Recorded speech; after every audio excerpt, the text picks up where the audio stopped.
ಎಲ್ರಿಗೂ ನಮಸ್ತೆ. ಇವತ್ತು ದಕ್ಷಿಣ ಕನ್ನಡ ಜಿಲ್ಲಾ ಕೃಷಿಕ ಸಮಾಜದ ವತಿಯಿಂದ ವಿಶೇಷವಾಗಿ ಈ ವರ್ಷದ ಅನಿಯಮಿತ ಮಳೆಯಿಂದಾಗಿ ಅಡಿಕೆ ಬೆಳೆಗಾರರಿಗೆ ತೀವ್ರವಾಗಿ ಹಾನಿಯಾಗಿದೆ. ವಿಶೇಷವಾಗಿ ಪುತ್ತೂರು, ಕಡಬ, ಸುಳ್ಯ, ಬಂಟ್ವಾಳ, ಬೆಳ್ತಂಗಡಿ ಈ ಭಾಗದ ಅಡಿಕೆ ಬೆಳೆಗಾರರನ್ನು ವಿಶೇಷವಾಗಿ ಕೇಂದ್ರವಾಗಿಟ್ಟುಕೊಂಡು ಸರ್ಕಾರಕ್ಕೆ ಹಲವಾರು ಮನವಿಗಳನ್ನು ನಾವು ಸಲ್ಲಿಸಲಿಕ್ಕೆ ಇದ್ದೇವೆ. ಇವತ್ತಿನ ಈ ಪತ್ರಿಕಾಗೋಷ್ಠಿಗೆ ಎಲ್ಲ ಪತ್ರಕರ್ತ ಮಿತ್ರರನ್ನು ಆತ್ಮೀಯವಾಗಿ ಸ್ವಾಗತಿಸುತ್ತಾ, ಇವತ್ತಿನ ನಮ್ಮ ಈ ಪತ್ರಿಕಾಗೋಷ್ಠಿಯಲ್ಲಿ ನಾನು ವಿಜಯಕುಮಾರ್ ರೈ ಪೋರಂಗ, ದಕ್ಷಿಣ ಕನ್ನಡ ಜಿಲ್ಲಾ ಕೃಷಿಕ ಸಮಾಜದ ಅಧ್ಯಕ್ಷ, ಸಂಜೀವ ಮಠಂದೂರು, ದಕ್ಷಿಣ ಕನ್ನಡ ಜಿಲ್ಲಾ ಕೃಷಿಕ ಸಮಾಜದ ನಿರ್ದೇಶಕರು, ಚಂದ್ರ ಕೋಲ್ಚಾರ್, ದಕ್ಷಿಣ ಕನ್ನಡ ಜಿಲ್ಲಾ ಕೃಷಿಕ ಸಮಾಜದ ಉಪಾಧ್ಯಕ್ಷರು, ರಾಕೇಶ್ ರೈ ಕೆಡಿಂಜಿ, ಜಿಲ್ಲಾ ಕೃಷಿಕ ಸಮಾಜದ ಪ್ರಧಾನ ಕಾರ್ಯದರ್ಶಿ, ಕುಸುಮಾಧರ್ ಟಿ ಸುಳ್ಯದವರು, ಕೃಷಿಕ ಸಮಾಜದ ಜಿಲ್ಲಾ ಕೃಷಿಕ ಸಮಾಜದ ಕೋಶಾಧಿಕಾರಿ. ವಿಶೇಷವಾಗಿ ಇವತ್ತಿನ ಈ ಪತ್ರಿಕಾಗೋಷ್ಠಿಯ ಬಗ್ಗೆ ವಿಸ್ತಾರವಾಗಿ ನಮ್ಮ ಕೃಷಿಕ ಸಮಾಜದ ನಿರ್ದೇಶಕರಾದ ಸಂಜಯ್ ಮಠಂದೂರ್ ಅವರು ನಿಮಗೆ ತಿಳಿಸಲಿಕ್ಕಿದ್ದಾರೆ. ಮಾಧ್ಯಮದವರಿಗೆ ಮತ್ತೊಮ್ಮೆ ಸ್ವಾಗತವನ್ನು ಬಯಸ್ತಾ, ನಮ್ಮ ಸಮಾಜ ಇವತ್ತು ಕೃಷಿಕ ಸಮಾಜ. ಕೃಷಿತೋ ನಾಸ್ತಿ ದುರ್ಭಿಕ್ಷಂ ಅಂತೇಳಿ ಹಿರಿಯರು ಹೇಳಿದ್ದಾರೆ. ಆದರೆ ಇವತ್ತು ಅದಕ್ಕೆ ಅಪವಾದ ಬಂದು ನಿಂತಿದೆ ಈ ದಕ್ಷಿಣ ಕನ್ನಡ ಜಿಲ್ಲೆಯಲ್ಲಿ. ರೈತನಿಗೆ ಇವತ್ತು ನೆಮ್ಮದಿ ಇಲ್ಲದಂತ ಒಂದು ಪರಿಸ್ಥಿತಿ ಬಂದಿದೆ. ಕಾರಣ, ಈ ಜಿಲ್ಲೆಯಲ್ಲಿ ಅತಿಯಾದಂತ ಮಳೆ ಬಂದು ಅತಿವೃಷ್ಟಿಯಾಗಿ ಇವತ್ತು ಎಲ್ಲ ನಮ್ಮ ವಾಣಿಜ್ಯ ಬೆಳೆಗಳು ನೆಲಕ್ಕಚ್ಚಿದೆ. ನಮ್ಮ ಜಿಲ್ಲೆಯಲ್ಲಿ ಸುಮಾರು 4,000ರಿಂದ 5,000 ಮಿಲಿಮೀಟರ್ ಮಳೆ ಬರ್ತದೆ. ಅದು ವಾರ್ಷಿಕವಾಗಿ ಬರುವಂತ ಮಳೆ. ಆದರೆ ಈ ಸಲ ಮೇ ತಿಂಗಳಲ್ಲಿ ಸುರಿದಂತ ಮಳೆ ಸೆಪ್ಟೆಂಬರ್ ತನಕ ನಿರಂತರವಾಗಿ ಬಂದು ಮೇ ಮತ್ತು ಜೂನ್ ತಿಂಗಳಲ್ಲಿ ಈ ಭಾಗದಲ್ಲಿ ಅತಿವೃಷ್ಟಿಯಾಗಿ ನಮ್ಮ ರೈತರು ತಮ್ಮ ಬೆಳೆ ರಕ್ಷಣೆ ಮಾಡದಂತ ಪರಿಸ್ಥಿತಿ ಬಂತು. ಇದರಿಂದಾಗಿ ಇವತ್ತು ಇಲ್ಲಿಯ ವಾಣಿಜ್ಯ ಬೆಳೆ ಅಡಿಕೆ ಇವತ್ತು ಸಂಪೂರ್ಣ ನೆಲಕ್ಕಚ್ಚಿದೆ. ಅದರ ಜೊತೆಯಲ್ಲಿ ಪ್ರಾಕೃತಿಕವಾಗಿ ಮಣ್ಣು ಕುಸಿದು ಒಂದಷ್ಟು ಬೆಳೆ ಹಾನಿಯಾಗಿದೆ. ಗಾಳಿಯಿಂದ ಒಂದಷ್ಟು ಅಡಿಕೆ ಮರಗಳು ಹೋಗಿದೆ.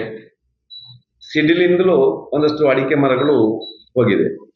ಹೀಗೆ ಪ್ರಾಕೃತಿಕವಾಗಿ ಒಂದು ಕಡೆಯಿಂದ ಹೋದ್ರೆ, ಇನ್ನೊಂದು ಕಡೆ ರೈತನಿಗೆ ಸರಿಯಾದ ಸಮಯಕ್ಕೆ ಆ ಕೊಳೆ ರೋಗಕ್ಕೆ ಬೋರ್ಡೋ ಸಿಂಪಡಣೆ ಮಾಡದೆ ಇವತ್ತು ಬೆಳೆ ನಾಶ ಆಗಿದೆ. ಬೆಳೆ ನಾಶ ಆಗಿದೆ ಮತ್ತು ಮರ ಕೂಡ ನಾಶ ಆಗಿದೆ. ಅದು ಕೂಡ ದಕ್ಷಿಣ ಕನ್ನಡ ಜಿಲ್ಲೆಯಲ್ಲಿ ವಿಶೇಷವಾಗಿ ಸುಳ್ಯ, ಪುತ್ತೂರು, ಕಡಬ, ಬೆಳ್ತಂಗಡಿ, ಬಂಟ್ವಾಳ ಈ ಭಾಗದಲ್ಲಿ ಅಡಿಕೆಯನ್ನು ಹೆಚ್ಚಾಗಿ ನಾವು ಬೆಳೀತಾ ಇದ್ದೇವೆ. ಮಂಗಳೂರಿನ ಕೆಲವು ಭಾಗದಲ್ಲಿ ಕೂಡ ಬೆಳೀತಾರೆ. ಒಟ್ಟು ದಕ್ಷಿಣ ಕನ್ನಡ ಜಿಲ್ಲೆಯಲ್ಲಿ ವಾಣಿಜ್ಯ ಬೆಳೆಯಲ್ಲಿ ಪ್ರಮುಖವಾಗಿ ಅಡಿಕೆಯನ್ನು 1,21,000 ಹೆಕ್ಟೇರ್ ಅಲ್ಲಿ ನಮ್ಮ ಜಿಲ್ಲೆಯಲ್ಲಿ ನಾವು ಬೆಳೀತಾ ಇದ್ದೇವೆ. ತೆಂಗನ್ನು 27,602 ಹೆಕ್ಟೇರ್ 27,602 ಹೆಕ್ಟೇರ್ ನಮ್ಮ ಜಿಲ್ಲೆಯಲ್ಲಿ ತೆಂಗು ಬೆಳೀತಾ ಇದ್ದೇವೆ. 38,011 ಹೆಕ್ಟೇರ್ ನಾವು ಕಾಳು ಮೆಣಸನ್ನು ನಮ್ಮ ಜಿಲ್ಲೆಯಲ್ಲಿ ಬೆಳೀತಾ ಇದ್ದೇವೆ. ಇವತ್ತು ಬಾಧಿತ ಬೆಳೆಗಳು ಒಂದು ಅಡಿಕೆ ಮತ್ತು ಕಾಳು ಮೆಣಸು. ತೆಂಗಿಗೂ ಕೂಡ ಒಂದಷ್ಟು ಸುಳಿ ರೋಗದಿಂದ ತೆಂಗು ಕೂಡ ನಾಶ ಆಗಿದೆ. ಈ ಒಂದು ನಾಶ ಆದಂತ ಅಡಿಕೆ ಮರಗಳು, ತೆಂಗಿನ ಮರ, ಕಾಳು ಮೆಣಸು ಮತ್ತು ಅದರ ಒಟ್ಟಿಗೆ ಬೆಳೆ ನಾಶ, ಈ ಎರಡು ಈ ಒಂದು ಆರ್ಥಿಕ ವರ್ಷದಲ್ಲಿ ಸುಮಾರು 70% ಹಾನಿಯಾಗಿ ಇವತ್ತು ರೈತ ಆರ್ಥಿಕ ಹೊಡೆತವನ್ನು ಅನುಭವಿಸುವಂತ ಸಂದರ್ಭದಲ್ಲಿ ಅವನ ಪರವಾಗಿ ಸರ್ಕಾರ ನಿಲ್ಬೇಕೆನ್ನುವಂತ ಒಂದು ಆಗ್ರಹ ನಂದು. ಅದರಲ್ಲಿಯೂ ನಾನು ವಿಶೇಷವಾಗಿ ಇವತ್ತು ಈ ಭಾಗದಲ್ಲಿ ಕಾಡು ಪ್ರಾಣಿಗಳ ಕಾಟ ಕೂಡ ಇದೆ. ಆನೆ ಹಿಂದೆಲ್ಲ ಬರ್ತಾ ಇರಲಿಲ್ಲ, ಮಂಗಗಳು ಬರ್ತಾ ಇವೆ, ಕಾಡು ಹಂದಿ ಬರ್ತಾ ಇದೆ, ಕಾಡು ಕೋಣ ಎಲ್ಲೋ ಇವತ್ತು ನಾಡಿಗೆ ಬಂದು ಬಹುಶಃ ರೈತನ ಆ ಬೆಳೆಯನ್ನು ಇವತ್ತು ಹಾನಿ ಮಾಡಿ ರೈತನಿಗೆ ಬಹಳಷ್ಟು ನುಕ್ಸಾನ್ ಮಾಡುವಂತ ಕೆಲಸವನ್ನು ಕೂಡ ಮಾಡ್ತಾ ಇದೆ. ಒಟ್ಟು ರೈತ ಪ್ರಾಕೃತಿಕವಾಗಿಯೂ ಬೇರೆ ಬೇರೆ ರೀತಿಯಾಗಿ ಇವತ್ತು ಬಹಳಷ್ಟು ಅಪಾರವಾದಂತಹ ಹಾನಿಯನ್ನು ಅನುಭವಿಸ್ತಾ ಇದ್ದಾರೆ. ಅದಕ್ಕೆ ಬೇಕಾಗಿ ನಮ್ಮ ಆಗ್ರಹ, ಇವತ್ತು ಏನು ಬೆಳೆ ನಾಶ ಆಗಿದೆ, ಇದಕ್ಕೆ ಸರ್ಕಾರ ತಕ್ಷಣ ಆ ರೈತನ ಪರವಾಗಿ ನಿಲ್ಬೇಕು. 2018ರಲ್ಲಿ ಪ್ರಾಕೃತಿಕ ವಿಕೋಪದಿಂದ ಇಲ್ಲಿ ಅಡಿಕೆಗೆ ಕೊಳೆ ರೋಗ ಬಂದಾಗ ಆಗ ರಾಜ್ಯ ಸರ್ಕಾರ ಆ ಕೊಳೆ ರೋಗಕ್ಕೆ ಪರಿಹಾರ ನೀಡುವಂತ ಸಂಗತಿಯನ್ನು ಮಾಡಿತ್ತು. ಅದಕ್ಕಿಂತಲೂ ಮಿಗಿಲಾಗಿ ಈ ಒಂದು ಆರ್ಥಿಕ ವರ್ಷದಲ್ಲಿ 2025ರಲ್ಲಿ ಕೊಳೆ ರೋಗದಿಂದ ಅಡಿಕೆ, ಕಾಳುಮೆಣಸು ವಿಪರೀತ ಹಾನಿಯಾಗಿದೆ. ಅದಕ್ಕೆ ತಕ್ಷಣ ರಾಜ್ಯ ಸರ್ಕಾರ ಪರಿಹಾರವನ್ನು ಕೊಡಬೇಕು. ಒಂದು. ಇನ್ನೊಂದು, ನಾವು ಹೇಳುವಂಥದ್ದು, ರೈತ ಅಲ್ಪಾವಧಿ ಸಾಲವನ್ನು ತಗೊಂಡಿದ್ದಾನೆ, ಬೆಳೆ ಸಾಲ. ಆ ಬೆಳೆ ಸಾಲವನ್ನು ಮನ್ನಾ ಮಾಡಬೇಕು. ಅದರ ಜೊತೆಯಲ್ಲಿ ಇವತ್ತು ವಿಶೇಷವಾಗಿ ತೋಟಗಾರಿಕೆ ಇಲಾಖೆ ಎಷ್ಟು ಬೆಳೆ ಹಾನಿಯಾಗಿದೆ ಅಂತೇಳಿ ಸರ್ವೆ ಮಾಡಬೇಕು. ಬಹುಶಃ ಸರ್ಕಾರ ಇವತ್ತಿನ ಸರ್ವೆ ಮಾಡಲಿಲ್ಲ. ಅವರಲ್ಲಿ ಸರಿಯಾದಂತ ಸಿಬ್ಬಂದಿ ಇದೆಯೋ ಇಲ್ಲವೋ ಅಂತ ನಮ್ಗೆ ಗೊತ್ತಿಲ್ಲ. ತಕ್ಷಣ ಸರ್ವೆ ಮಾಡಿ ಒಟ್ಟು ಎಷ್ಟು ಹೆಕ್ಟೇರ್ ಪ್ರದೇಶ ಇವತ್ತು ಅಡಿಕೆ ಬೆಳೆ ಹಾನಿಯಾಗಿದೆ, ಎಷ್ಟು ಹೆಕ್ಟೇರ್ ಅಡಿಕೆ ಮರ ನಾಶ ಆಗಿದೆ, ಇದರ ಬಗ್ಗೆ ಸರ್ವೆಯನ್ನು ಮಾಡಬೇಕು ಅಂತೇಳಿ ನಾವು ಈ ಸರ್ಕಾರವನ್ನು ಒತ್ತಾಯ ಮಾಡ್ತಾ ಇದ್ದೇವೆ. ಅದರ ಜೊತೆಯಲ್ಲಿ ಇವತ್ತು ಸುಳ್ಯ ನಮ್ಮ ಭಾಗದಲ್ಲಿ ಹೆಚ್ಚಾಗಿ ಹಳದಿ ರೋಗ ವ್ಯಾಪಕವಾಗಿ ಹರಡ್ತಾ ಇದೆ. ಅದರ ಜೊತೆಯಲ್ಲಿ ಎಲೆಚುಕ್ಕೆ ರೋಗ. ಈ ಎರಡು ಬಂದ್ರೆ ಒಂದು ಇಡೀ ಮರವನ್ನೇ ನಾಶ ಮಾಡುವಂತ ಕೆಲಸವನ್ನು ಮಾಡ್ತದೆ. ಒಂದು ಕಡೆಯಿಂದ ಬೆಳೆ ನಾಶ, ಇನ್ನೊಂದು ಮರ ನಾಶ. ಸುಳ್ಯದಲ್ಲಿ ಬಹುತೇಕ ಅಡಿಕೆ ತೋಟಗಳು ಇವತ್ತು ನಿರ್ನಾಮದ ಹಂತದಲ್ಲಿದೆ. ಕಡಬ ತಾಲೂಕಿನ ನಾನು ಕಂಡುಕೊಂಡಾಗೆ ಕೊಯ್ಲ ಭಾಗದಲ್ಲಿ ಆ ಒಂದು ಹಳದಿ ರೋಗ ಬಂದಿದೆ. ಪುತ್ತೂರು ವಿಧಾನಸಭಾ ಕ್ಷೇತ್ರದ ನಮ್ಮ ವಿಟ್ಲ ಭಾಗದಲ್ಲಿ ಇವತ್ತು ಹಳದಿ ರೋಗ ಬಂದಿದೆ. ಎಲೆಚುಕ್ಕೆ ರೋಗ ವ್ಯಾಪಕವಾಗಿ ಇಡೀ ಜಿಲ್ಲೆಯಲ್ಲಿದೆ. ಹಳದಿ ರೋಗದಿಂದ ಇಡೀ ತೋಟವೇ ನಾಶ ಆದ್ರೆ, ಎಲೆಚುಕ್ಕೆ ರೋಗದಿಂದ ನಿಧಾನವಾಗಿ ಮರ ನಾಶ ಆಗಿ ಅಲ್ಲಿ ಇಳುವರಿ ಕುಂಠಿತ ಆಗುವಂತ ಕೆಲಸ ಆಗ್ತಾ ಇದೆ. ಇದಕ್ಕೆ ಬೇಕಾಗಿ ನಾವು ಕೇಂದ್ರ ಸರ್ಕಾರಕ್ಕೆ ಹಿಂದೆ ನಮ್ಮ ಶೋಭಾ ಕರಂದ್ಲಾಜೆ ಅವರು ಇರುವಾಗ ಒಂದು ಮನವಿಯನ್ನು ಸಲ್ಲಿಸಿದ್ವಿ. ಆ ಮನವಿಯ ಆಧಾರದಲ್ಲಿ ರಾಜ್ಯ ಸರ್ಕಾರದ ಒಂದು ಪ್ರಸ್ತಾವನೆಯನ್ನು ಕಳಿಸಿದರು. 225 ಕೋಟಿ ಇದಕ್ಕೆ ಪರಿಹಾರವನ್ನು ಕೊಡಬೇಕು ಅಂತೇಳಿ, ಅದು ಇಡೀ ರಾಜ್ಯಕ್ಕೆ. ಅದರಲ್ಲಿ 37 ಕೋಟಿ ಕೇಂದ್ರದಿಂದ ಅನುದಾನವನ್ನು ಬಿಡುಗಡೆ ಮಾಡಿದ್ದಾರೆ, 27 ಕೋಟಿ ರಾಜ್ಯದಿಂದ ಬಿಡುಗಡೆ ಮಾಡಿದ್ದಾರೆ. ಒಟ್ಟಿಗೆ 64 ಕೋಟಿ ಅನುದಾನ ಅದಕ್ಕೆ ಬಿಡುಗಡೆ ಮಾಡಿದ್ದಾರೆ. ಈ 64 ಕೋಟಿಯಲ್ಲಿ ಅತಿ ಹೆಚ್ಚು ಅಡಿಕೆ ಬೆಳೆಗಾರರು ಮತ್ತು ಅತಿ ಹೆಚ್ಚು ಈ ಯೆಲ್ಲೋ ಡಿಸೀಸ್ ಹಳದಿ ರೋಗ ಪೀಡಿತ ಪ್ರದೇಶ ಇರುವಂತದ್ದು ದಕ್ಷಿಣ ಕನ್ನಡ ಜಿಲ್ಲೆಯಲ್ಲಿ. ನಮ್ಮ ಜಿಲ್ಲೆಗೆ ಬಿಡುಗಡೆ ಮಾಡಿದಂತ ಮೊತ್ತ 60,59,000. 60,59,000 ಈ ಆರ್ಥಿಕ ವರ್ಷದಲ್ಲಿ. ನಮಗೆ ರೈತರಿಗೆ ಈಗ ಹಂಚಿಕೆಯಾದ ಮೊತ್ತ 15 ಲಕ್ಷ. ರೈತರಿಗೆ ಮಾಡಿದ್ದು ದಕ್ಷಿಣ ಕನ್ನಡ ಜಿಲ್ಲೆಯಲ್ಲಿ 15 ಲಕ್ಷ, ಬಿಡುಗಡೆ ಮಾಡಿದ್ದು 60,59,000. ರೈತರಿಗೆ ಬಿಡುಗಡೆ ಮಾಡಿದ್ದು ಈ ಜಿಲ್ಲೆಯಲ್ಲಿ ಈಗ ರೈತರಿಗೆ ಕೊಟ್ಟದ್ದು 15 ಲಕ್ಷ. 1 ಎಕರೆಗೆ 600 ರೂಪಾಯಿ ಕೊಟ್ಟಿದ್ದಾರೆ. 59,000 ಬಿಡುಗಡೆ ಆದ್ದು. ಹೌದು, ಪೇಮೆಂಟ್ ಯಾವುದು ಈ ಒಟ್ಟು ಮೊತ್ತದಲ್ಲಿ 64 ಕೋಟಿಯಲ್ಲಿ, ಅದರಲ್ಲಿ 125 ಕೋಟಿಯಲ್ಲಿ ಈಗ ಬಿಡುಗಡೆ ಆದ್ದು ರಾಜ್ಯ ಮತ್ತು ಕೇಂದ್ರ 64 ಕೋಟಿ. 60,59,000 ಜಿಲ್ಲೆಗೆ ಬಂದಿದೆ. ಇಡೀ ಜಿಲ್ಲೆಗೆ ಈಗ ಪಾವತಿಯಾದ್ದು 15 ಲಕ್ಷ ಬಿಡುಗಡೆ ಆದ್ದು. ಅದರಲ್ಲಿ ಅದು ಹೇಗೆ ಕೊಟ್ಟಿದ್ದಾರೆ ಅಂದ್ರೆ, ಎಕರೆಗೆ 600 ರೂಪಾಯಿ ಅಡಿಕೆಗೆ. ಗರಿಷ್ಠ ಒಬ್ಬ ರೈತನಿಗೆ 3000 ರೂಪಾಯಿ ಸಿಕ್ಕಿರೋದು.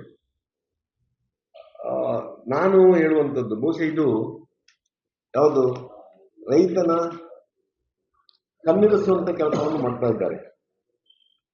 ನಾವು ಬೇಡಿಕೆ ಇಟ್ಟದ್ದು ರೈತನಿಗೆ ಆ ಅಡಿಕೆ ಮರ ನಾಶ ಆದಾಗ ಅಡಿಕೆ ಮರುನಾಟಿಗೆ ಬೇಕಾದಂತ ವ್ಯವಸ್ಥೆಗೆ ಬೇಕಾದಂತ ಸಹಾಯಧನವನ್ನು ಕೊಡಬೇಕು ಅಂತೇಳಿ. ಅಡಿಕೆ ಮರುನಾಟಿ ಅಂದ್ರೆ ಪರ್ಯಾಯ ಬೆಳೆ ಏನಾದರೂ ಬೆಳೆದಿದ್ರೆ ಅದಕ್ಕೂ ಅವಕಾಶವನ್ನು ಮಾಡಿಕೊಡ್ಬೇಕು. ಇನ್ನೊಂದು ಬೆಳೆ ನಾಶ ಆಗಿದೆ ಅದಕ್ಕೂ ಪರಿಹಾರವನ್ನು ಕೊಡಬೇಕು ಅಂತೇಳಿ. ಕೇರಳದಲ್ಲಿ ಏನ್ ಕೊಡ್ತಾರಂದ್ರೆ, ಕೇರಳದಲ್ಲಿ ಒಂದು ಅಡಿಕೆ ಮರ ಹೋದ್ರೆ 300 ರೂಪಾಯಿ ಒಂದು ಅಡಿಕೆ ಮರಕ್ಕೆ ಕೊಡ್ತಾರೆ. ಒಂದು ತೆಂಗಿನ ಮರಕ್ಕೆ ಅವರು 700 ರೂಪಾಯಿ ಕೊಡ್ತಾರೆ. ಅಲ್ಲಿ ಪ್ರೊಸೀಜರ್ ಹೇಗಂದ್ರೆ, ನನ್ನಲ್ಲೀಗ 10 ಅಡಿಕೆ ಮರ ಹೋಯ್ತು ನನ್ನ ತೋಟದಲ್ಲಿ. ನಾನಲ್ಲಿ ಕೃಷಿ ಭವನ ಅಂತ ಇದೆ. ಆ ಕೃಷಿ ಭವನಕ್ಕೆ ನಾನು ಅರ್ಜಿ ಹಾಕ್ಬೇಕು. ಅರ್ಜಿ ಹಾಕಿದ ತಕ್ಷಣ ಅವರು ಬಂದು ನೋಡ್ತಾರೆ ಹೋಗಿದೆ ಇಲ್ವೋ ಅಂತ. ಅವರು ತನಿಖೆ ಮಾಡಿ ತಕ್ಷಣ ಸರಿಯಾಗಿದ್ರೆ, ಅವನಿಗೆ ಅರ್ಹತೆ ಇದ್ರೆ ನೇರ ದುಡ್ಡು ಪಾವತಿ ಮಾಡುವಂತ ಕೆಲಸವನ್ನು ಮಾಡ್ತಾರೆ. ಅದೇ ನಮ್ಮಲ್ಲಿ ಪ್ರಾಕೃತಿಕ ವಿಕೋಪದಲ್ಲಿ ಮರ ಹೋದ್ರೆ ನಮ್ಮಲ್ಲಿ ಕೊಡುವಂಥದ್ದು 16 ರೂಪಾಯಿ 92 ಪೈಸೆ ಒಂದು ಮರಕ್ಕೆ, ಅಡಿಕೆ ಮರಕ್ಕೆ ಸಿಗುವಂಥದ್ದು.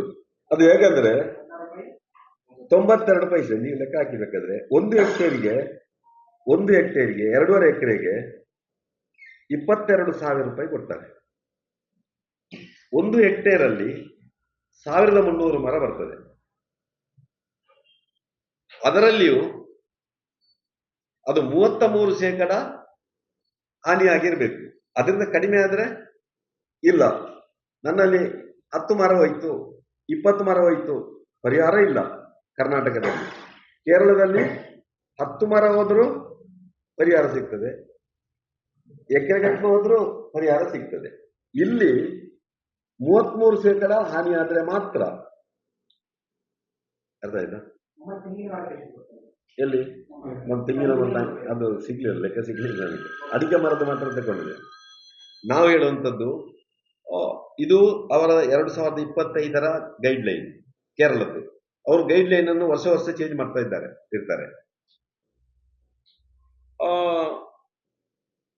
ನಮ್ಮ ಸರ್ಕಾರ ಇವತ್ತು ಕೇಂದ್ರದ ಗೈಡ್ ಲೈನ್ ಅನ್ನು ಪಾಲನೆ ಮಾಡ್ತದೋ ಅಲ್ಲ, ರಾಜ್ಯದಲ್ಲಿ ತಮ್ಮದೇ ಆದಂತ ಒಂದು ಗೈಡ್ ಲೈನ್ ಇದೆ. ಅದಕ್ಕೆ ಅದನ್ನು ವರ್ಷ ಚೇಂಜ್ ಮಾಡಿ ಆ ವರ್ಷದ ಆರ್ಥಿಕ ಬೆಳವಣಿಗೆಯನ್ನು ನೋಡಿಕೊಂಡು ರೈತರಿಗೂ ಒಂದಷ್ಟು ಸಹಾಯ ಮಾಡುವಂತ ಕೆಲಸವನ್ನು ಮಾಡ್ತಾ ಇದ್ದಾರೆ.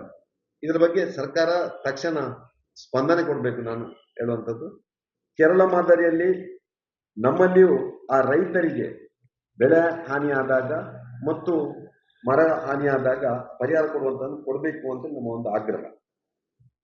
ಇನ್ನೊಂದು, ಈಗಾಗಲೇ ಕೇಂದ್ರ ಸರ್ಕಾರದ ಹವಾಮಾನ ಆಧಾರಿತಂತ ಬೆಳೆ ವಿಮೆ, ನಮ್ಮ ಆಹಾರ ಧಾನ್ಯಗಳಿಗೆ ಸಂಬಂಧಪಟ್ಟಾಗಿ ಫಸಲು ವಿಮಾ ಯೋಜನೆ ಇದೆ. ತೋಟಗಾರಿಕಾ ಬೆಳೆಗಳಿಗೆ ಹವಾಮಾನ ಆಧಾರಿತ ಬೆಳೆ ವಿಮೆ. ಕಳೆದ ಸಲ ರಾಜ್ಯ ಸರ್ಕಾರ ಟರ್ಮ್ ಶೀಟ್ ಅನ್ನು ಚೇಂಜ್ ಮಾಡಿದೆ. ನಾನು ನಿಮ್ಮಲ್ಲಿ ಉಲ್ಲೇಖ ಮಾಡಿದ್ದೆ ಟರ್ಮ್ ಶೀಟ್ನ ಬಗ್ಗೆ. 10 ವರ್ಷದ ನಮ್ಮ ಮಳೆ, ಇಲ್ಲಿಯ ಟೆಂಪರೇಚರ್, ಇಲ್ಲಿಯ ಹವಾಮಾನವನ್ನು ಆಧಾರಿತವಾಗಿ ಆ ಟರ್ಮ್ ಶೀಟ್ ಅನ್ನು ಚೇಂಜ್ ಮಾಡಿದೆ. ಟರ್ಮ್ ಶೀಟ್ ಚೇಂಜ್ ಮಾಡಿದ ಪರಿಣಾಮ ರೈತರಿಗೆ ಸಿಗುವಂತ ಬೆಳೆ ವಿಮೆ ಅರ್ಧಕ್ಕರ್ಧ ಕಡಿಮೆ ಆಯ್ತು. ನಾನು ಹೇಳುವಂಥದ್ದು ಹಿಂದಿನ ಟರ್ಮ್ ಶೀಟ್ ಪ್ರಕಾರ ಆ ರೈತರಿಗೆ ಇವತ್ತು ಯಾರು ಪ್ರೀಮಿಯಂ ಕಟ್ಟಿದ್ದಾರೆ ಅವರಿಗೆ ಬೆಳೆ ವಿಮೆಯನ್ನು ಕೊಡುವಂತ ಕೆಲಸವನ್ನು ಮಾಡಬೇಕು. ರಾಜ್ಯ ಸರ್ಕಾರ ಅದಕ್ಕೆ ಬೇಕಾದಂತ ಎಲ್ಲ ನಿಯಮಾವಳಿಯನ್ನು ರೂಪಿಸಬೇಕು ಅಂತೇಳಿ ನಾನು ಒತ್ತಾಯವನ್ನು ಮಾಡ್ತಾ ಇದ್ದೇನೆ. ಯಾಕಂದ್ರೆ ಇವತ್ತು ಬೆಳೆ ವಿಮೆ ಕೊಡುವಂಥದ್ದು ಅಡಿಕೆ ಮರದಲ್ಲಿರುವಂತ ಅಡಿಕೆಗೆ ಮಾತ್ರ, ಅಡಿಕೆ ಮರಕ್ಕೆ ಸಿಗ್ತಾ ಇಲ್ಲ. ಅರ್ಥ ಆಯ್ತಾ? ಅಡಿಕೆ ಮರದಲ್ಲಿರುವಂತ ಅಡಿಕೆಗೆ ಬೆಳೆ ವಿಮೆ ಸಿಗ್ತಾ ಇದೆ. ಇವತ್ತು ಕೊಳೆ ರೋಗದಿಂದ ಅಡಿಕೆ ಮರ ಸಾಯ್ತಾ ಇದೆ, ಎಲ್ಲೋ ಡಿಸೀಸ್ ಇಂದ ಅಡಿಕೆ ಮರ ಸಾಯ್ತಾ ಇದೆ. ನುಸಿ ರೋಗದಿಂದ ಅಡಿಕೆ ಮರ ಸಾಯ್ತಾ ಇದೆ. ಎಲೆಚುಕ್ಕೆ ರೋಗದಿಂದ, ಎಲೆಚುಕ್ಕೆ ರೋಗದಿಂದ. ಅರ್ಥ ಆಯ್ತಾ? ಈ ಮರಗಳಿಗೆ ವಿಮೆ ಇಲ್ಲ ಈಗ ನಮ್ಗೆ. ಇದು ಪ್ರಾಕೃತಿಕ ವಿಕೋಪದಲ್ಲಿ ರಾಜ್ಯ ಸರ್ಕಾರ ಇಲ್ಲದ್ರೆ ಕೇಂದ್ರ ಸರ್ಕಾರ ಕೊಡ್ಬೇಕು. ಕೇಂದ್ರ ಸರ್ಕಾರ ನೇರವಾಗಿ ಕೊಡುವ ಹಾಗಿಲ್ಲ. ಕೇಂದ್ರ ಸರ್ಕಾರ NDRF ಗೈಡ್ಲೈನ್ ಅಲ್ಲಿ SDRF ಗೈಡ್ಲೈನ್ ಅಲ್ಲಿ ಕೊಡಬೇಕು. ಅದು ಇವತ್ತು ರೈತರಿಗೆ ಸಿಗ್ತಾ ಇಲ್ಲ.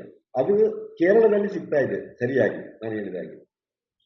ಅದಕ್ಕೆ ಬೇಕಾಗಿ ಇವತ್ತು ಮರ ಸತ್ತಾಗ ಕೊಡುವಂತ ಪರಿಹಾರ ಬೇರೆ, ಬೆಳೆ ಕಳ್ಕೊಂಡಾಗ ಕೊಡುವಂತ ಪರಿಹಾರ ಬೇರೆ ಅಂತೇಳಿ. ಬೆಳೆ ಕಳ್ಕೊಂಡಾಗ ಇವತ್ತು 100ಕ್ಕೆ 100 ಹಾನಿ ಆದಾಗ ರಾಜ್ಯ ಸರ್ಕಾರ ರೈತರ ಪರವಾಗಿ ನಿಲ್ಬೇಕು. ಬೆಳೆ ವಿಮೆ ಇದೆ, ಅದು ಬಹುಶಃ ಕೊಡುವಂಥದ್ದು ಇವತ್ತಿನ ಲೆಕ್ಕದಲ್ಲಿ ಎಲ್ಲಿಗೂ ಸಾಕಾಗುದಿಲ್ಲ ರೈತನಿಗೆ. ಈ ವರ್ಷದಲ್ಲಿ ಬಹುಶಃ ಆದಂತ ಈ ನಮ್ಮ ತೋಟಗಾರಿಕಾ ಬೆಳೆಗಳಿಗೆ ಆದಂತ ಹಾನಿ ಬಹುಶಃ ಯಾವತ್ತೂ ಆಗ್ಲಿಲ್ಲ ಎನ್ನುವಂಥದ್ದು ನಮ್ಮ ರೈತರ ಮನಸ್ಸಿನ ಒಂದು ಭಾವನೆ.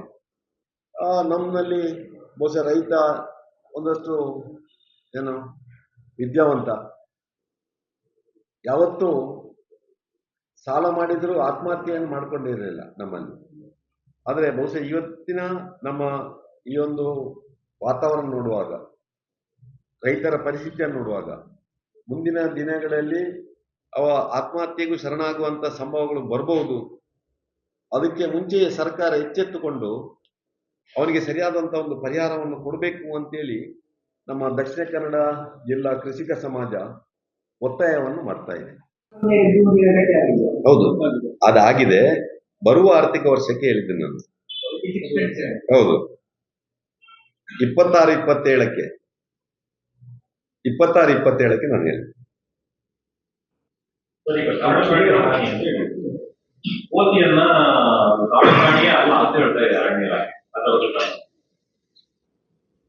ಅವರು ಅಧಿಕೃತವಾಗಿ ಘೋಷಣೆ ಮಾಡಲಿ, ಗೆಜೆಟ್ ಘೋಷಣೆ ಮಾಡಲಿ. ನಾನು ಹೇಳುವಂಥದ್ದು ಮಂಕಿ ಪಾರ್ಕ್ ಮಾಡಬೇಕು ಅಂತ ನಾನು MLA ಇರುವಾಗ ಘೋಷಣೆ ಮಾಡಿದ್ದೆವು. ಮಂಕಿ ಪಾರ್ಕ್ ಘೋಷಣೆ ಮಾಡಲಿಲ್ಲ, ಅಲ್ಲ ನಮ್ಮ ಜಿಲ್ಲೆಯಲ್ಲಿ ಮಾಡಲಿಲ್ಲ. ಶಿವಮೊಗ್ಗದ ಹತ್ತಿರ ಮಂಕಿ ಪಾರ್ಕ್ ಅಂತ ಮಾಡಿದ್ರು. ಇವತ್ತು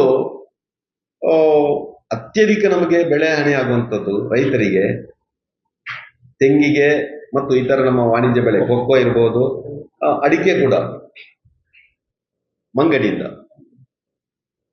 ಆ ಮಂಗನಿಗೆ ಇವತ್ತು ಯಾವುದೇ ಕೋವಿಯಲ್ಲಿ ಹೊಡೆಯಲಿಕ್ಕೆ ಆಗುದಿಲ್ಲ, ಏನು ಬೇರೆ ರೀತಿಯಲ್ಲಿ ಏನು ಮಾಡ್ಲಿಕ್ಕೆ ಆಗುದಿಲ್ಲ. ಇವತ್ತು ಅರಣ್ಯ ಇಲಾಖೆಯವರು ಇಲ್ಲಿಯಾದ್ರೂ ಒಂದು ಕೋತಿ ಕೊಂದ್ರು ರಪ್ಪ ಬರ್ತಾರೆ, ಇವರ ಮೇಲೆ ಕೇಸ್ ಹಾಕ್ತಾರೆ. ಅರ್ಥ ಆಯ್ತಾ? ಅದು ಸತ್ರು ಬರ್ತಾರೆ, ತನ್ನಷ್ಟಕ್ಕೆ ಸತ್ರು ಬರ್ತಾರೆ ಅವರು. ನಮ್ಮಲ್ಲಿ ಒಂದು ಕಡೆ ಆಯ್ತು ಹಾಗೆ, ಒಂದು ಕೋತಿ ಸತ್ತಿತ್ತು ಮಾರ್ಗದ ಬದಿಯಲ್ಲಿ. ಅದು ಆಕ್ಸಿಡೆಂಟ್ ಅಲ್ಲಿ ಏನೋ ಸತ್ತು ಇತ್ತು. ಅವರು ಬಂದು ಅಲ್ಲಿ ಸುತ್ತಮುತ್ತಲಿನವರೆಲ್ಲ ವಿಚಾರಣೆ ಮಾಡಿದ್ರು ಪೊಲೀಸರಾಗಿ. ಅರ್ಥ ಆಯ್ತಾ? ಯಾರೋ ಕೊಂದಿರ್ಬೋದು ಅಂತೇಳಿ. ಅದಕ್ಕೆ ನಾನು ಹೇಳೋದು, ಕೋತಿ ಏನು ಕಾಡು ಪ್ರಾಣಿ ಅಲ್ಲ ಅಂತೇಳಿ ಅವರು ಅಧಿಕೃತವಾಗಿ ಘೋಷಣೆ ಮಾಡಲಿ. ಹೌದು, ಗೆಜೆಟ್ ಅಲ್ಲಿ ಬರ್ಬೇಕದು, ಸರಿ ಅಲ್ಲ? ರಾಜ್ಯ ಸರ್ಕಾರವೇ ಘೋಷಣೆ ಮಾಡಬೇಕು. ಈಗ ನಿನ್ನೆ ಸಿದ್ದರಾಮಯ್ಯ ಅವರು ಜಿಲ್ಲಾಧಿಕಾರಿಗಳ ಜೊತೆ ವಿಡಿಯೋ ಬಂದಿದೆ. ಮಾತುಕತೆಯಲ್ಲಿ ಪರಿಹಾರ ಕಡಿಮೆ ಇದೆ, ಅದನ್ನ ವಸ್ತು ಹೆಚ್ಚು ಮಾಡೋಕ್ಕೆ ನಾವು ಡಿಸೈಡ್ ಮಾಡಿದ್ದೇವೆ. ನಾನು ಕೂಡ ನಿಮ್ಮ ನೋಡಿದೆ. ನಾನು ಹೇಳುವಂಥದ್ದು, ಇವತ್ತು ಕೇರಳ ಮಾದರಿಯಲ್ಲಿ ನಮಗೆ ಆ ರೈತನಿಗೆ ಪರಿಹಾರವನ್ನು ಕೊಡಬೇಕು ಅಂತೇಳಿ. ನಮ್ಮ ರಾಜ್ಯದಲ್ಲಿ ಭೌಗೋಳಿಕವಾಗಿ ಕರಾವಳಿ ಜಿಲ್ಲೆಗಳು ವಿಭಿನ್ನವಾದಂತ ಒಂದು ವಾತಾವರಣ ಹೊಂದಿದೆ, ಸರಿಯಾ? ನಮ್ಮಲ್ಲಿ ವಾಣಿಜ್ಯ ಬೆಳೆ ಮಾತ್ರ, ಆಹಾರ ಬೆಳೆ ಇಲ್ಲ. ನೀವು ಬಯಲು ಸೀಮೆಗೆ ಮಲೆನಾಡು ಆಚೆ ಹೋದರೆ ಎಲ್ಲ ಆಹಾರ ಬೆಳೆಗಳೇ ಇರುವಂಥದ್ದು, ಸರಿಯಾ? ನಮ್ಮಲ್ಲಿ ಇರುವಷ್ಟು ಬರುವಷ್ಟು ಮಳೆ ಬೇರೆ ಎಲ್ಲಿಯೂ ಬರುವುದಿಲ್ಲ. ನಮ್ಮಲ್ಲಿ ಇರುವಷ್ಟು ಪ್ರಾಕೃತಿಕ ವಿಕೋಪಗಳು ಎಲ್ಲಿಯೂ ಬರುವುದಿಲ್ಲ. ನಮ್ಮಲ್ಲಿ ಸಿಡಿಲು, ಮಳೆ, ಗಾಳಿ, ಮತ್ತೇನು ಗುಡ್ಡ ಜರಿಯುವಂಥದ್ದು ಬೇರೆ ಎಲ್ಲಿಯೂ ಇಲ್ಲ. ನಾನು ಈ ಸಲ ನೋಡಿದಾಗೆ ಒಂದು 7-8 ಗ್ರಾಮದಲ್ಲಿ ಈ ಗುಡ್ಡ ಜರಿದೆ ಕೆಲವು ತೋಟಗಳಿಗೆ ಹಾನಿಯಾಗಿದೆ. ನಾನು ಅದನ್ನು ಹೇಳಿದ್ದು, ಪ್ರಾಕೃತಿಕ ವಿಕೋಪಕ್ಕೆ ಏನು ಪರಿಹಾರ? ಇವರು ದನ ಸತ್ರ ಕೊಡ್ತಾರೆ, ಮನುಷ್ಯ ಸತ್ರ ಕೊಡ್ತಾರೆ, ಮನೆಗೆ ಹಾನಿ ಆದ್ರೆ ಕೊಡ್ತಾರೆ. ಅದರ ಹೊರತು ಯಾವುದಕ್ಕೆ ಕೊಡ್ತಾರೆ ಇವರು ಹೇಳಿ? ಇವತ್ತು ನಮಗೆ ಅತಿ ಹೆಚ್ಚು ಹಾನಿ ಆಗುವುದು ಪ್ರಾಕೃತಿಕ ವಿಕೋಪ ಇದು ದಕ್ಷಿಣ ಕನ್ನಡ ಜಿಲ್ಲೆಯಲ್ಲಿ ಕೃಷಿಕರಿಗೆ. ಸರಿ, ನೀವು ಹೇಳಿದ ಪರ್ಯಾಯ ಬೆಳೆ ಬೇರೆ ಬೇರೆ ಪ್ರಯತ್ನ ಮಾಡಿದ್ರು ಸರ್. ಆದ್ರೂ ಕೂಡ ಯಾರು 12% ಯಾವುದರಲ್ಲಿ? ಪರ್ಯಾಯ ಬೆಳೆ, ಅಡಿಕೆಗೆ ಪರ್ಯಾಯ. ಅಡಿಕೆಗೆ ಪರ್ಯಾಯ ಕೊಕ್ಕೋ ಮಾಡಿ, ಈಗ ಮನೆ ಮನೆ ಬಿದಿರು ಮಾಡ್ಲಿಕ್ಕೆ ಹೊರಟು, ಕಾಫಿ ಮಾಡ್ಲಿಕ್ಕೆ ಹೊರಟು, ಹೇಗೆ ಮಾಡ್ಬೋದು ಅಂತ ಈಗ ಅಲ್ಲ, ಈಗ ನಮ್ಮಲ್ಲಿ ನಾವು ಅಡಿಕೆಗೆ ಎಡಿಕ್ಟ್ ಆಗಿದ್ದೇವೆ. ಅದು ಎಡಿಕ್ಟ್ ಆಗಿದ್ದಕ್ಕಿಂತಲೇ ನಮ್ಮ ಪಾರಂಪರಿಕ ಬೆಳೆ ಅಂತ ಹೇಳ್ಬೋದು ಅಡಿಕೆ. ನಮ್ಮ ಅಜ್ಜನ ಬಿಜ್ಜನ ಕಾಲದಿಂದ ನಾವು ಬೆಳ್ಕೊಂಡು ಬಂದಿದ್ದೇವೆ, ಸಾಂಪ್ರದಾಯಿಕವಾಗಿ ಅದನ್ನು ಬೆಳ್ಕೊಂಡು ಬಂದಿದ್ದೇವೆ. ಮತ್ತೆ ಬಾಕಿ ಬೆಳೆಗೆ ಕಂಪೇರ್ ಮಾಡಿದ್ರೆ ಇದು ಒಂದು ಒಳ್ಳೆಯ ಆರ್ಥಿಕ ಬೆಳೆ. ಇಷ್ಟು ಆದಾಯ ಬೇರೆ ನಮ್ಗೆ ಅಲ್ಲ ಹೇಳ್ತೇನೆ ಸ್ವಾಮಿ. ಈಗಿನ ಇದರಲ್ಲಿ ನೀವು ಕಾಫಿ ಇರ್ಬೋದು, ಬೇರೆ ಯಾವುದೇ ಇರ್ಬೋದು, ಅದಕ್ಕೆ ಹೋಲಿಕೆ ಮಾಡಿದ್ರೆ 1 ಎಕರೆಯಲ್ಲಿ ಬರುವಂತ ಆದಾಯ ಅಡಿಕೆ ಮತ್ತು ಅದರೊಟ್ಟಿಗೆ ಇರುವಂತಹ ಕೊಕ್ಕೋ, ಅದರೊಟ್ಟಿಗೆ ಇರುವಂತಹ ಕಾಳುಮೆಣಸು ಎಲ್ಲವನ್ನು ಲೆಕ್ಕ ಹಾಕಿದ್ರೆ ಬೇರೆ ಯಾವುದರಲ್ಲಿ ಬರುವುದಿಲ್ಲ. ಅರ್ಥ ಆಯ್ತಾ? ಈಗಿನ ಲೆಕ್ಕದಲ್ಲಿ ಅಲ್ಲ ಹೇಳ್ತೇನೆ. ಅದಕ್ಕೆ ಬೇಕಾಗಿ ಜನ ಏನು ಅಡಿಕೆಯನ್ನು ಮತ್ತೆ ಮತ್ತೆ ಬೆಳ್ಕೊಂಡು ಹೋಗ್ಲಿಕ್ಕೆ ಶುರು ಮಾಡಿದರು. ಅಲ್ಲ ಹೇಳ್ತೇನೆ ನಾನು ಹೇಳ್ತೇನೆ ಸ್ವಾಮಿ, ಹೇಳ್ತೇನೆ ನೋಡಿ. ಇವತ್ತು ರೈತ ಏನ್ ಮಾಡಿದಾನೆ, ಈ ಹಳದಿ ರೋಗ ಬಂದಾಗ ಯೆಲ್ಲೋ ಡಿಸೀಸ್ ಬಂದಾಗ ಪರ್ಯಾಯ ಬೆಳೆ ಅಂತ ನಾವು ಹೋದೆವು. ಏನು ಆಗ್ಬೋದು ಅಂತ, ತಾಳೆ ಬೆಳಿಬಹುದು ಅಂತ ನೋಡಿದ್ರು, ಪ್ರಯತ್ನ ಮಾಡಿದ್ರು ಸುಳ್ಯದಲ್ಲಿ, ಬೇರೆ ಕಡೆ ನೋಡಿದ್ರು. ಅದರ ಒಟ್ಟಿಗೆ ಈಗ ಎಲೆಚುಕ್ಕ ರೋಗ ಬಂತು, ಮತ್ತೊಂದು. ಈ 2 ಮಾರಕ ರೋಗಗಳು. ಈಗ ಈ ಮಾರಕ ರೋಗಗಳು ಬಂದಾಗ ಈಗ ಸ್ವಲ್ಪ ನಾವು ನಮ್ಮ ರೈತರು, ನಮ್ಮ ಸೈಂಟಿಸ್ಟ್ಗಳು ನಾವು ಸ್ವಲ್ಪ ಚುರುಕಾಗಿದ್ದೇವೆ, ಏನು ಮಾಡ್ಬೋದು ಅಂತೇಳಿ. ಇನ್ನು ಅಡಿಕೆಗೆ ಬಹುಶಃ ಕಡಿಮೆ ಇರುವ ಈ ಒಂದು ಸಂದರ್ಭದಲ್ಲಿ ನಾವು ಏನು ಮಾಡ್ಬೋದು, ಅದಕ್ಕೆ ಬೇಕಾಗಿ ಈಗ ಕಾಳು ಮೆಣಸಿಗೆ ಹೆಚ್ಚು ಪ್ರೋತ್ಸಾಹ ಬರ್ತಾ ಇದೆ. ಎಲ್ಲರೂ ಕಾಳು ಮೆಣಸು ಬೆಳೀತಾ ಇದ್ದಾರೆ, ಕಾಫಿ ಬೆಳೀತಾ ಇದ್ದಾರೆ. ನಾವು ಏನು ಪರ್ಯಾಯವಾಗಿ ಅಡಿಕೆಗೆ ರಬ್ಬರ್ ಹಾಕ್ಬೋದು ಅಂತ ಸುಳ್ಯದಲ್ಲಿ ಹೆಚ್ಚು ಬೆಳೆದು ರಬ್ಬರ್ ಧಾರಣೆ ಕುಸಿತಾ ಇತ್ತು. ಅರ್ಧಾಯ್ತಾ? ರಬ್ಬರಿಗೆ ಇನ್ನು ಪರ್ಯಾಯ ಏನು ಅಂತೇಳಿ ನೋಡ್ಬೇಕಿದ್ರೆ ಕೆಲವರು ರಂಬುಟಾನ್ ಬೆಳಿಗ್ಗೆ ಹೋದ್ರು ಗುಂಡೆಯಲ್ಲಿ. ಅಲ್ಲ, ಹೀಗೆಲ್ಲ ಈಗ ಆಗ್ತಾ ಇದೆ ಒಂದೊಂದಷ್ಟೇ. ಯಾಕಂದ್ರೆ ಅದು 1 ದಿವಸದಲ್ಲಿ 1 ವರ್ಷದಲ್ಲಿ ಆಗುವಂಥದ್ದಲ್ಲ, ಸ್ವಲ್ಪ ಕಾಲಾವಕಾಶ ತಗೊಳ್ತದೆ. ಮತ್ತೆ ಅದಕ್ಕೆ ಸರಿಯಾದ ಮಾರುಕಟ್ಟೆ ಬೇಕು. ಈಗ ಅಡಿಕೆಗೆ ಮಾರುಕಟ್ಟೆ ಇದೆ ಇಲ್ಲಿ, ಸರಿಯಲ್ಲ? ಇಡೀ ಉತ್ತರ ಭಾರತಕ್ಕೆ ನೀವು ಹೋದ್ರೆ ಸ್ವಾಮಿ, ಲಕ್ನೋಗೂ ಹೋದ್ರು, ಕಾನ್ಪುರಕ್ಕೆ ಹೋದ್ರು, ರಾಜ್ಘಾಟ್ಗೆ ಹೋದ್ರು, ನಿಮ್ಗೆ ಮಾರ್ಕೆಟ್ ಪುತ್ತೂರಿನ ಇರ್ತದೆ. ಅಲ್ಲಿ ಪುತ್ತೂರಿನ ಧಾರಣೆ ಎಷ್ಟು ಅಂತ ಕೇಳ್ತಾರೆ ಅಲ್ಲಿ. ಅರ್ಥ ಆಯ್ತಾ? ಇವತ್ತು ದಕ್ಷಿಣ ಕನ್ನಡ ಜಿಲ್ಲೆ ಆರ್ಥಿಕವಾಗಿ ಉಳಿದಿದ್ರೆ ಅಡಿಕೆಯಿಂದ ಸ್ವಾಮಿ. 3,000 ಕೋಟಿ ಟರ್ನ್ ಓವರ್ ಕ್ಯಾಂಪ್ಕೋ ಮಾಡ್ತದೆ ಒಂದೇ. 15% ಅವರು ಪರ್ಚೇಸ್ ಮಾಡುದು. 3,000 ಕೋಟಿ ಎಲ್ಲಿ ಇರ್ತದೆ ಅಂದ್ರೆ ಇಲ್ಲಿ ಅಂಗಡಿಯ ವ್ಯಾಪಾರದಲ್ಲಿ ಇರ್ತದೆ. ಅರ್ಥ ಆಯ್ತಾ? ಇಲ್ಲಿಯ ಕೂಲಿ ಕಾರ್ಮಿಕರಲ್ಲಿ ಇರ್ತದೆ, ಎಲ್ಲರಲ್ಲಿ ಇರ್ತದೆ. ಇವತ್ತು ದಕ್ಷಿಣ ಕನ್ನಡ ಜಿಲ್ಲೆ ಇವತ್ತು ಇಷ್ಟು ಮುಂದುವರಿಯಲಿಕ್ಕೆ ಕಾರಣ ಈ ಅಡಿಕೆ ಬೆಳೆ. ಅರ್ಥ ಆಯ್ತಾ? ಅದು ರೈತನಲ್ಲಿ ಮಾತ್ರ ಇರುವುದಿಲ್ಲ. ರೈತ ಅದನ್ನು ಪೇಟೆಗೆ ತಂದು ತನಗೆ ಬೇಕಾದ ವಸ್ತುಗಳನ್ನು ಖರೀದಿ ಮಾಡ್ತಾನೆ, ಒಂದಷ್ಟು ಜನರಿಗೆ ಉದ್ಯೋಗ ಕೊಡ್ತಾನೆ. ಅದರಿಂದ ಅಡಿಕೆ ಇವತ್ತು ನಮ್ದು ದುಬೈ ಆಗಿದೆ ಕೂಲಿ ಕಾರ್ಮಿಕರಿಗೆ. ಯಾಕೆ? ಜಾರ್ಖಂಡ್ನವರು ಇಲ್ಲಿಗೆ ಬರ್ತಾರೆ, ಬೇರೆ ಯಾಕೆ ಬರ್ತಾರೆ? ಇಲ್ಲಿರುವಷ್ಟು ಸಂಬಳ ಬೇರೆ ಎಲ್ಲಿಯೂ ಇಲ್ಲ. ಅದು ಯಾವುದರಿಂದ ಆಯ್ತು? ಅಡಿಕೆಯಿಂದ ಆಯ್ತು. ಅರ್ಥ ಆಯ್ತಾ? ಅದಕ್ಕೆ ಬೇಕಾಗಿ ಅಡಿಕೆಯನ್ನು ಬೆಳೀತಾ ಇದ್ದಾರೆ. ತನಗೆ ನಷ್ಟ ಆದರೂ ನಾನು ಅಡಿಕೆಯನ್ನು ಬೆಳೀತಾ ಇದ್ದೇನೆ, ಇನ್ನೊಬ್ಬ ಕೂಡ ಬದುಕಬೇಕು ಅಂತೇಳಿ. ನೋಡಿ, ನಾನು ಪರಿಹಾರ ಕೇಳೋದು ನೋಡಿ, ಸರ್ಕಾರ ಇವತ್ತು ಪುಕ್ಸಟ್ಟೆ ಕೊಡ್ತಾ ಇದೆ ಯಾರ್ಯಾರಿಗೋ. ನಾನು ಹೇಳುವಂಥದ್ದು, ಒಂದು ಸರ್ಕಾರದ ಕರ್ತವ್ಯ ಏನು? ಸರ್ಕಾರದ ಕರ್ತವ್ಯ ಏನು? ಜನರ ಆ ಒಂದು ಯೋಗಕ್ಷೇಮ ನೋಡುವಂಥದ್ದು, ಸರಿಯಲ್ಲ? ಸರ್ಕಾರ ಏನು ಆಪತ್ತು ಬರ್ತದೆ, ಪ್ರಾಕೃತಿಕ ವಿಕೋಪ ಆಗ್ತದೆ, ಜನರಿಗೆ ಕಷ್ಟ ಆಗ್ತದೆ, ಆಗ ಸ್ಪಂದನೆ ಕೊಡುವಂಥದ್ದು. ಇವತ್ತು ರೈತ ಸಂಕಷ್ಟದಲ್ಲಿದ್ದಾನೆ, ಸರ್ಕಾರ ಕೊಡ್ಬೇಕಲ್ಲ. ಹೌದು. ಸರ್, ಈಗ ಗದ್ದೆ ಮಾಡ್ತಾ ಇದ್ರು ಮೊದಲೆಲ್ಲ. ಆನಂತರ ನೀವು ಗದ್ದೆ ಲಾಸ್ ಆಗ್ತದೆ ಅಂತೇಳಿ ಅಡಿಕೆಗೆ ಹೋದ್ರು, ಅಡಿಕೆ ಲಾಸ್ ಆಗ್ತದೆ ಅಂತೇಳಿ ರಬ್ಬರಿಗೆ ಹೋದ್ರು. ಅದೆಲ್ಲ ನಿಮ್ಮದೇ ಡಿಸಿಷನ್ ಅಲ್ಲ, ಸರ್ಕಾರದ ಡಿಸಿಷನ್. ನೋಡಿ, ರೈತ ಸ್ವಲ್ಪ ನೀವು ಲಾಭ ಲಾಭ ನೋಡಿ, ಜಾಸ್ತಿ ಬೇಕಾದ್ರೆ ರೈತ ಸ್ವಲ್ಪ ವಿದ್ಯಾವಂತ ಆದ್ರೆ, ಬುದ್ಧಿವಂತ ಆದ್ರೆ ಅವ ಕೂಡ ಲಾಭದಾಯಕ ಬೆಳೆ ಯಾವುದು ಅಂತ ನೋಡ್ತಾನೆ. ಅರ್ಥ ಆಯ್ತಾ? ಇವತ್ತು ಒಬ್ಬ ವ್ಯಾಪಾರ ಯಾಕೆ ಮಾಡ್ತಾನೆ? ನನಗೆ ಲಾಭ ಪಡಿಬೇಕು ಅಂತ ವ್ಯಾಪಾರ ಮಾಡ್ತಾನೆ ಪೇಟೆಯಲ್ಲಿ, ಅಲ್ಲ? ಅದೇ ರೀತಿ ರೈತ ಕೂಡ ಮತ್ತೆ ಕರೆಕ್ಟ್. ಈಗ ವ್ಯಾಪಾರಿ ಲಾಸ್ ಆದ್ರೆ ಸರ್ಕಾರ ಇದು ಗೊತ್ತಲ್ಲ, ಏನು ಸಾಲ ಮನ್ನಾ ಮಾಡ್ತದೆ, ಅವನ ಸಾಲ ಮಾಡಿದ್ರೆ. ನೋಡಿ, ರೈತ ಬೆಳೆಯುವಂಥದ್ದು ಅವನಿಗಲ್ಲ, ವ್ಯಾಪಾರದಲ್ಲಿ ಬಂದಂತ ಲಾಭ ಅವನಿಗೆ. ಮತ್ತೆ ಸರ್, ಆ, ರೈತ ಹಾಲು, ನಾನೀಗ ಹಾಲು ಉತ್ಪಾದಕ, ನಾನು 70 ಲೀಟರ್ ಹಾಲು ಕುಡಿತೇನ? ನಿಮ್ಗೆ ಕೊಡುದಲ್ವಾ ಹಾಲು?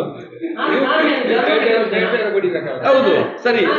ನಾನು ಹೇಳ್ತೇನೆ, ನಾನು ಹೇಳ್ತೇನೆ ಅಲ್ಲ, ಇದು ಲಾಜಿಕ್ ಅಲ್ಲ.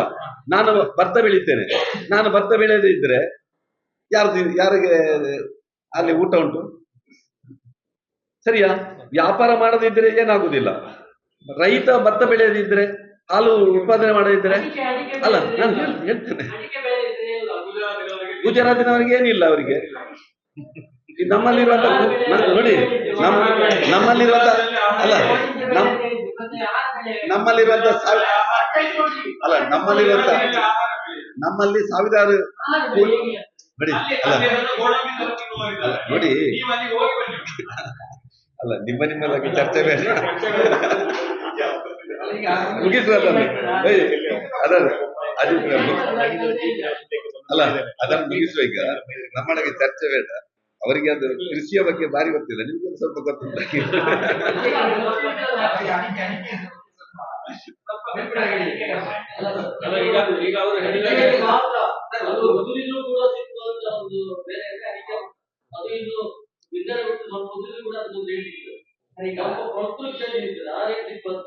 ಯಾವ ಕೃಷಿ ಕೂಡ ಇಲ್ಲ ಅಲ್ವಾ? ಸ್ವಲ್ಪ ತಪ್ಪ ಅಂತ ಹೇಳ್ತಿರ್ತಾರೆ, ಸ್ವಲ್ಪ ವಾಣಿಜ್ಯ ಬೆಳೆ ಅಂತ ಈಗ ಉತ್ತರ ಭಾರತದಲ್ಲಿ ಹೋದ್ರೆ ಅಲ್ಲಿ ಉತ್ಪತ್ತಿಗೆ ಬೇಕಾಗಿ ಆಹಾರ ಬೆಳೆಯಾಗಿ ಕೂಡ ಸರಿ ಪರಿವರ್ತನೆ ಆಗ್ತದೆ ಅಂತ ಹೇಳೋದನ್ನ ನಾವು ಯಾರು ಅಲ್ಲ, ಹೇಳ್ತಾ ಇಲ್ಲ. ನಮ್ದೊಂದು ಅದು ಪಾರಂಪರಿಕ ಬೆಳೆ, ಮತ್ತೆ ನಾವು ಅದನ್ನು ಮಂಗಳ ಕಾರ್ಯಕ್ಕೂ ಉಪಯೋಗ ಮಾಡ್ತೇವೆ. ಈ ಅಡಿಕೆ ನಮಗೆ ಒಂದು ಯಾವ್ದು ಮದುವೆ ಆದ್ರೂ ಬೇಕು, ಯಾವ್ದು ಎಲ್ಲದಕ್ಕೂ ನಾವು ಉಪಯೋಗ ಮಾಡ್ತೇವೆ. ಈಗ ಅದು ಏನಾಯ್ತಂದ್ರೆ, ಅದರ ಉಪಯೋಗ ಜಾಸ್ತಿ ಆಗಿ ಗುಡ್ಕ ಪಾನ್ ಪರಾಗ ಆದಾಗ ಸ್ವಲ್ಪ ಏನು ಆರೋಗ್ಯಕ್ಕೆ ಹಾನಿಕರ ಅಂತ ಹೇಳುವಂತ ಒಂದು ಭಾವನೆ ಬಂತು. ಇಲ್ಲದಿದ್ರೆ ಆರೋಗ್ಯಕ್ಕೆ ಹಾನಿಕಾರಕ ಅಲ್ವೇ ಅಲ್ಲ ಅದು. ಈಗಲೂ ಅಡಿಕೆ ಏನು ವೀಳ್ಯದೆಲೆ ತಿನ್ನುವವನಿಗೆ ಅದು ಹಾನಿಕರ ಅಲ್ಲ. 93 ವರ್ಷ ನನ್ನ ತಾಯಿ ವೀಳ್ಯದೆಲೆ ತಿಂದು ಬದುಕಿದ್ದಾರೆ. ಎಷ್ಟು ಸುಣ್ಣ ಹಾಕಿ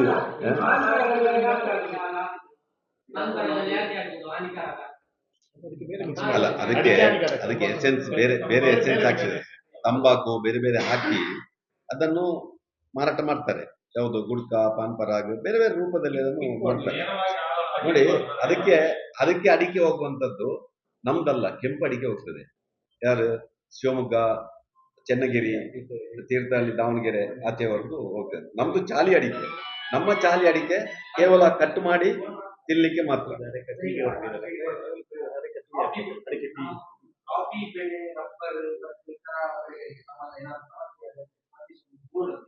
ಕಾಫಿ ಬೋರ್ಡ್, ರಬ್ಬರ್ ಬೋರ್ಡ್ ಇದೆ. ಅಡಿಕೆಗೂ ಮಂಡನೆ ಮಾಡಬೇಕು ಅಂದ್ರೆ ತುಂಬಾ ಬೇಡಿಕೆ ಇತ್ತು. ನೀವು ಶಾಸಕರಾಗಿದ್ದಾಗ ಸಭೆ ಎಲ್ಲ ಮಾಡಿದ್ದು, ಆರೋಗ್ಯ ಖುದ್ದು ವಿಧಾನಸಭೆ ಹೇಳಿದ್ರು, ನಾವು ಸಪೋರ್ಟ್ ಇದ್ದೇವೆ. ಆದ್ರೆ ನಮ್ಮ ಜಿಲ್ಲೆಯಲ್ಲಿ ಒಂದು ದೊಡ್ಡ ಲಾಬಿ ಇದೆ, ಅಡಿಕೆಗೆ ಲಾಬಿ ಮಂಡನೆ ಆಗಬಾರ್ದು ಅಂತ. ಅದು ಯಾವ ಲಾಬಿ ನಿಮ್ಗೆಲ್ಲ ಗೊತ್ತಿರ್ಬೋದು. ಅದು ಯಾಕೆ ಅಂದ್ರೆ ಈಗ ಇಷ್ಟು ಅಡಿಕೆ ಸಮಸ್ಯೆ ಇರುವಾಗ ಅಡಿಕೆ ಮಂಡನೆ ಯಾಕೆ ಮಾಡಬಾರ್ದು? ಅದನ್ನು ಕೂಡ ನಾವೇ ನಿರ್ವಹಿಸ್ತೇವೆ, ಸಂಸ್ಥೆಯರು ಆ ಕೆಲಸ ನಾವೇ ಮಾಡ್ತೇವೆ ಅಂತ ಇಂಡೈರೆಕ್ಟ್ ಆಗಿ ಸರ್ಕಾರಕ್ಕೆಲ್ಲ ಕೇಂದ್ರದವರಿಗೆ ಹೋಗಿ ಬೇಡ ನಾವೇ ಮಾಡ್ತೇವೆ ಅಂತ ನಾವೇ ಮಾಡ್ತಾ ಇದ್ದೇವೆ ಅಲ್ಲ, ಒಂದು ರಾಜ್ಯ ಸರ್ಕಾರದಲ್ಲಿ ಏನಾಯ್ತಂದ್ರೆ, ಅದು ಚರ್ಚೆ ಆದಾಗ ಇದು ಆಹಾರದ ಬೆಳೆಯೂ ಅಲ್ಲ, ಇದು ಜಗಿದು ಉಗಿಯುವಂಥದ್ದು ಅಂತ ಹೇಳುವಂತ ಒಂದು ಪ್ರಸ್ತಾಪ ಉಂಟು. ಕಾಫಿ ನಾವು ಏನು ಪಾನೀಯ ಮಾಡಿ ಕುಡಿಯುವಂಥದ್ದು ಮಾಡ್ತೇವೆ. ತಂಬಾಕು ಉಂಟು, ತಂಬಾಕಿಗೆ ಉಂಟು. ನಾವು ಹೇಳಿದ್ವಿ ತಂಬಾಕಿಗೆ ನೀವು ಮಂಡನೆ ಮಾಡಿದ್ದೀರಿ ಯಾಕೆ ಅಂತ. ಅದು ಹಿಂದಿನಿಂದ ಬಂದಿದ್ದೇವೆ. ಅಲ್ಲ, ಮಾವು ತಿನ್ನುವಂಥದ್ದು ಅಲ್ಲ ಮಾವು ತಿನ್ನುವಂಥದ್ದು ನಾರು ಮಂಡಲಿ ಅದು ಬೇರೆ. ನಮಗೆ ದಿನನಿತ್ಯ ಉಪಯೋಗ ಆಗುವಂತ ಇದನ್ನು ಮಾಡುವಂಥದ್ದು ಇದೆಲ್ಲ. ಈ ಅಡಿಕೆಗಾಗುವಾಗ ಬಹಳಷ್ಟು ಸಹಕಾರಿ ಸಂಘಗಳಿದೆ. ಅಲ್ಲಿ ಇದು ಪ್ರಶ್ನೆ ಬಂದದ್ದು, ರೈತನ ಹಿತವನ್ನು ಕಾಪಾಡಲಿಕ್ಕೆ ಯಾವುದಾದ್ರೂ ಒಂದು ಬೇಕು ಅಂತೇಳಿ. ಆಗೇನಾಯ್ತಂದ್ರೆ ಬಹಳಷ್ಟು ಸಹಕಾರಿ ಸಂಘಗಳು ಇದೆ. ದಕ್ಷಿಣ ಕನ್ನಡದಲ್ಲಿ, ನಮ್ಮ ಶಿವಮೊಗ್ಗದಲ್ಲಿ, ಉತ್ತರ ಕನ್ನಡದಲ್ಲಿ ಬೇರೆ ಬೇರೆ ಸಹಕಾರಿ ಸಂಘಗಳಿದೆ. ಈ ಸಹಕಾರಿ ಸಂಘಗಳು ಇವತ್ತು ಅದರ ರಕ್ಷಣೆಯನ್ನು ಮಾಡ್ತಾ ಇದೆ ರೈತರದು ಅಂತೇಳಿ ಬಂತು. ಆ ದೃಷ್ಟಿಯಿಂದ ಅದು ಸ್ವಲ್ಪ ಅಲ್ಲಿಗೆ ಬಿದ್ದೋಯ್ತು. ಅರ್ಥ ಆಯ್ತಾ? ಲಾಬಿ ಅಂತ ಹೇಳಲಿಕ್ಕೆ ಆಗುದಿಲ್ಲ, ಆದ್ರೂ ಆ ರೀತಿಯಾಗಿ ಯೋಚನೆ ಆಯ್ತು.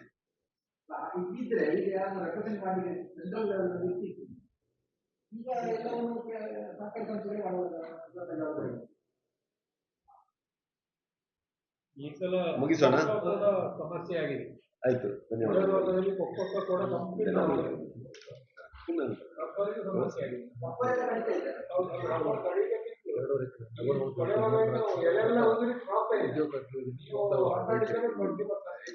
ಇನ್ನೊಂದು ರೈತನಿಗೆ ಸಮಸ್ಯೆ ಆಗುವಂಥದ್ದು, ಈಗ ಉದ್ಯೋಗ ಖಾತ್ರಿಯಲ್ಲಿ ಅಡಿಕೆ ಸಸಿ ಇಡ್ಲಿಕ್ಕೆ, ತೆಂಗಿನ ಸಸಿ ಇಡ್ಲಿಕ್ಕೆ ಅಲ್ಲಿ ಅವಕಾಶ ಉಂಟು. ಈಗ ನನ್ನಲ್ಲಿ 2.5 ಎಕರೆ ಇದ್ರೆ ಕದಿಮಾರ್ಗ ಅದು ಡಬಲ್ ಆಗ್ತದೆ, 5 ಎಕರೆ. ನನಗೆ ಉದ್ಯೋಗ ಖಾತ್ರಿಯಲ್ಲಿ ಆ ಸವಲತ್ತು ಸಿಗುತ್ತದೆ. ಸಣ್ಣ ರೈತ ಒಂದು ಸರ್ಟಿಫಿಕೇಟ್ ಸಿಗುವುದಿಲ್ಲ. ಇವತ್ತು ಸಣ್ಣ ರೈತನಿಗೆ ಬಹಳಷ್ಟು ಸವಲತ್ತುಗಳಿದೆ, ಕೇಂದ್ರ ಸರ್ಕಾರದಿಂದ, ರಾಜ್ಯ ಸರ್ಕಾರದಿಂದ. ಅದಕ್ಕೆ ಅದನ್ನು 5 ಎಕರೆ ಮಾಡಬೇಕು ಅನ್ನುವಂಥದ್ದು ನಮ್ಮದು ಒಂದು ಬೇಡಿಕೆ ಕೃಷಿಕ ಸಮಾಜದಿಂದ. ಯಾವುದೇ ಸವಲತ್ತಿಗೆ ಸಣ್ಣ ರೈತ ಈ 2 ಎಕರೆ ಕದಿಮಾರ್ಗವನ್ನು 2 ಎಕರೆ ಅಂತಲೇ ಕನ್ಸಿಡರ್ ಮಾಡಬೇಕು, ಅದನ್ನು ಡಬಲ್ ಕನ್ಸಿಡರ್ ಮಾಡಬಾರ್ದು ಅಂತೇಳಿ. ಸರಿ ಅಲ್ಲ? ಅದೇನು 5 ಎಕರೆ ಜಾಗ ಆಗ್ತದೆ, 2.5 ಎಕರೆ ವಿಸ್ತೀರ್ಣ ಜಾಸ್ತಿ ಆಗ್ತದ? ಇಲ್ಲ ಅಲ್ಲ. ಇಲ್ಲ ಅದು ಅಂದ್ರೆ ಹಿಂದೆ ಏನು ಅಂದ್ರೆ ನೀರಾವರಿ ಭೂಮಿ, ಫಲವತ್ತಾದ ಭೂಮಿ ಅಂತ ಲೆಕ್ಕ. ಕದಿಮಾರ್ಗ ಅಂದ್ರೆ ಅದು ಬ್ರಿಟಿಷರ ಕಾಲದಿಂದ ಬಂದದ್ದು ಕದಿಮಾರ್ಗ. 1964ರ ಆಚೆಯದ್ದನ್ನು ಕದಿಮು ಅಂತ ಹೇಳ್ತೇವೆ. 1964ರ ಆಚೆಯದ್ದು ಕದಿಮು, ಅದರಿಂದ ಈಚೆಯದ್ದು ಹೊಸ ಅಂತ ಬರ್ತದೆ RTC ಅಲ್ಲಿ. ಆ ಹೊಸ ಅಂತ ಬಂದ್ರೆ 2.5 ಎಕರೆಗೆ 2.5 ಎಕರೆ, ಕದಿಮು ಅಂತ ಬಂದ್ರೆ ಅದು 2.5 ಎಕರೆ. ಸರಿ. ಸುದ್ದಿ ಚಾನಲ್, ಕ್ಷಣ ಕ್ಷಣದ ಸುದ್ದಿಗಾಗಿ. That's my gadget. Let's go have some fun then.